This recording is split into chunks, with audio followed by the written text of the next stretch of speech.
שלום חברים, אני אינגה וולוקין, מייסדת של ArtSpace רימורום בנשר תעשייה 15. היום אני רוצה לשתף איתכם בפרויקט אחד מגניב בנושא של סנטה. הפרויקט הזה התאים אפילו לילדים מגיל 3.5. ועד מי שרוצה לצייר את זה. אז הולכים. מה אנחנו נצטרך בשביל פרויקט סנטה? בסיס, קרטון או נייר עבה, כמה טיפות של צבע אדום, צהוב, לבן וטיפה של צבע שחור, ממש נקודה. מכחול בשביל לצבוע, אם יש מכחול קטן אפשר באצבעות אחר כך לעשות נקודות, אז מכחול קטן לא צריך. עיפרון ודבק, דבק סטיק, דבק נוזלי, דבק חם, הכל מתאים. כמה דפי טיוטה, בצד אחד אמור להיות לבן. קודם כל אנחנו צריכים לחלק את הנייר שלכם לשלושה חלקים זהים. שיהיה יותר מעניין, בואו נעשה ככה, חלק הראשון הוא יהיה טיפה יותר צר, חלק הבינוני הוא יהיה טיפה יותר עבה, וחלק למטה הוא יהיה הכי רחב. מה החלקים האלו?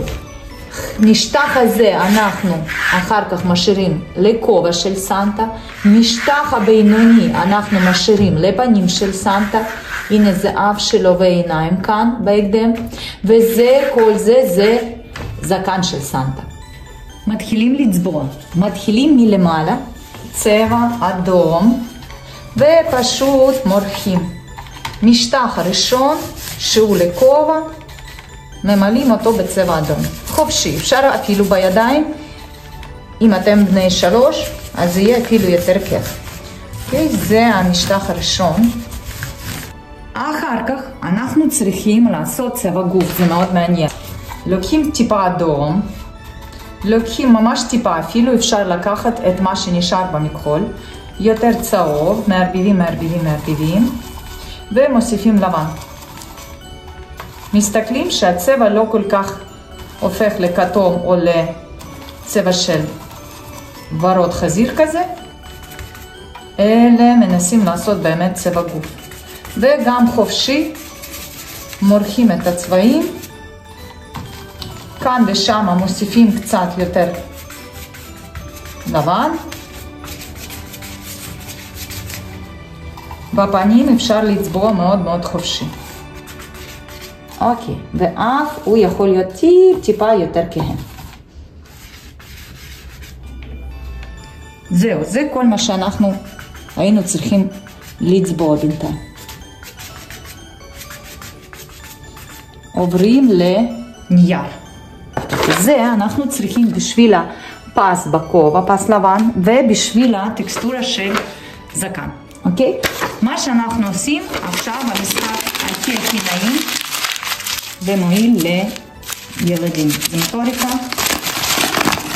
ואתם צריכים לעשות ככה, לכנס כמה פעמים חזק את הנייר, גם בעדינות שוב פעם לפתוח ושוב פעם לכמת, שיהיה לכם טקסטורה נעימה, רכה ואחידה. עכשיו אני צריכה להחליט מה העובי שלי, כנראה שזה, ואנחנו עושים פס ישר. זה אפשר משני הצדדים קצת לקרוע, שיהיה יותר אמיתי. אוקיי? זה אנחנו נתחיל להדביק כאן קודם כל. ככה. ואותו דבר עושים לזקן. הנה אני עשיתי דף גדול יותר לזקן, וזה אנחנו נדביק כאן מתחת לאף. אז רק איפה שאף צריך לקרוע מסביב, או אפשר להדביק את זה מסביב, ככה. אני מדביקה את זה לדבק חם, ואתם יכולים להדביק על כל סוג של דבק קיים בבית. וזה גם טוב דבק סטיק, גם דבק נוזלי מצוין.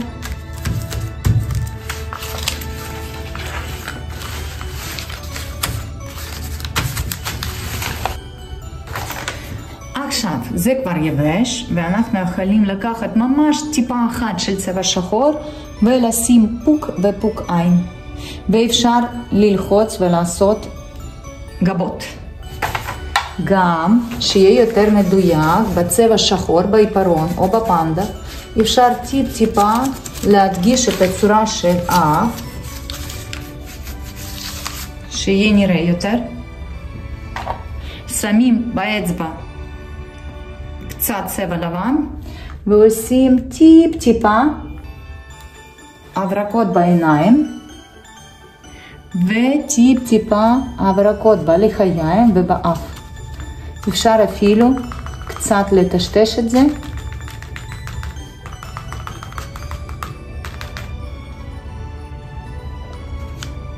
שיהיה יותר אמיתי. דבר הכי קל לקשט זה לדלל צבע לבן ולטפטף. אבל אנחנו יכולים לקשט גם במדבקות, גם בנצנצים.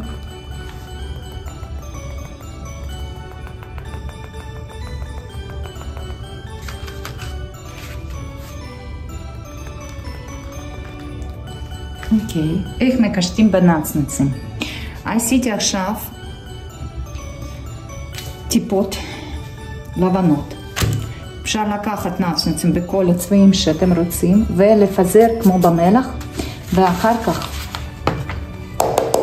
ככה לתת לנצנצים לקפוץ ולהידבק רק לנקודות לבנות שלכם, וזה יהיה ככה מגניב. אפשר אפילו לצייר בדבק משהו או בצבע ואחר כך לפזר את הנצנצים ויהיה מאוד מאוד יפה. אופציה שנייה ושלישית אפילו, אפשר לקחת כאלו מחוררים עם הצורות מתאימות לקישוטים שלכם ולעשות כמה דברים פשוטים כאלו.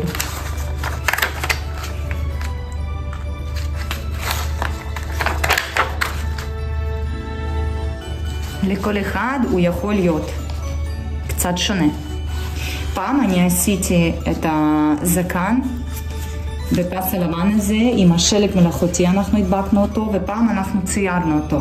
אנחנו עשינו גוש מנייר, שמנו אותו לצבע לבן ככה והדפסנו את הטקסטורה של פרווה לבנה וזקן.